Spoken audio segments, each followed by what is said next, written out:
जगतपुर गांव में शेरा नाम का एक शिकारी रहता था। उसका एक यही बिजनेस था। वो जंगली जानवरों को पकड़ता और उनको चिड़ियाघर में बेच आता था। इससे वो अपने घर का खर्च बड़े अच्छे से चला रहा था।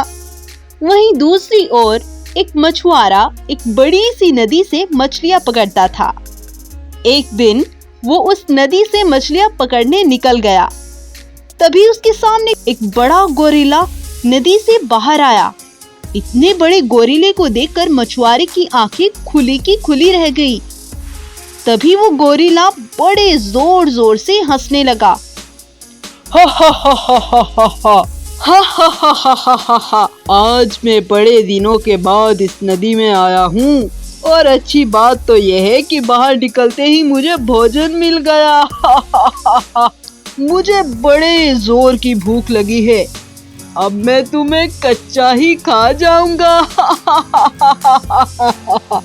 अरे गोरिल्ला भाई, तुम मुझे नहीं खा सकते। घर मेरे बच्चे मेरा इंतजार कर रहे होंगे। तुम मुझे छोड़ दो। इससे मुझे क्या, मुझे तो अपनी भूख मिटानी है। अच्छा सुनो गोरिल्ला, तुम्हें अगर भूख लगी है तो मुझे खाकर तुम्हारा पेट नहीं भरेगा। मैं ऐसा करता हूँ कि मैं तुम्हारे लिए अभी घर जाकर बहुत सारा खाना बनवा कर लाता हूँ। उससे तुम्हारा पेट भर जाएगा। अच्छा, अगर यही बात है तो ठीक है, जल्दी से मेरे लिए खाना लेकर आओ। और हाँ सुनो, अगर तुम वापस ना आए तो मैं तुम्हारे पूरे गांव का शमशान बना दूंगा, समझे? गोरिल्ला ने उसे अपनी ताकत दिखाने के लिए पास में खड़ी कश्तियों बोट को उठाकर फेंक दिया।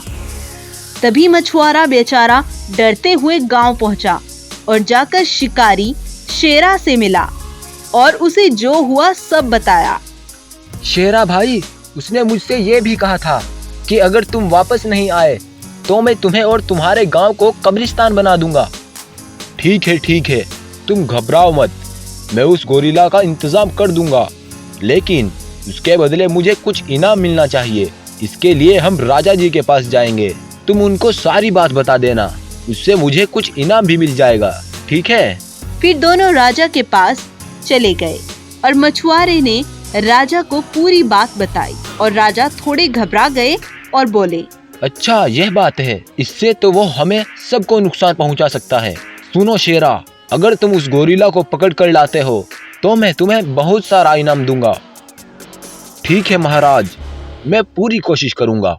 फिर शेरा ने गोरिल्ला के लिए खाना तैयार कराया और उसमें बेहोशी की दवा मिला दी और फिर उस खाने को गोरिल्ला के पास लेकर पहुंचे।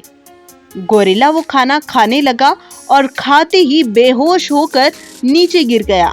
शेरा उसको बहुत मुश्किल से कश्तियों में बांधकर बाहर ले आया। बाहर लाकर गोरिल्ला को एक बड़े से पिंजरे में बंद कर दिया गया। राजा ये देखकर बहुत खुश हुआ। इस तरह से गांव के सभी लोगों की गोरिल्ला से जान बच गई। राजा खुश हुआ और शेरा को उसका इनाम दिया और गोरिल्ला हमेशा के लिए उस जाल में बंद हो गया। तो बुरा समय और मुश्किलें आने पर हमें घबराना नहीं चाहिए, बल्कि होशियारी और बहादुरी से काम लेना चाहिए।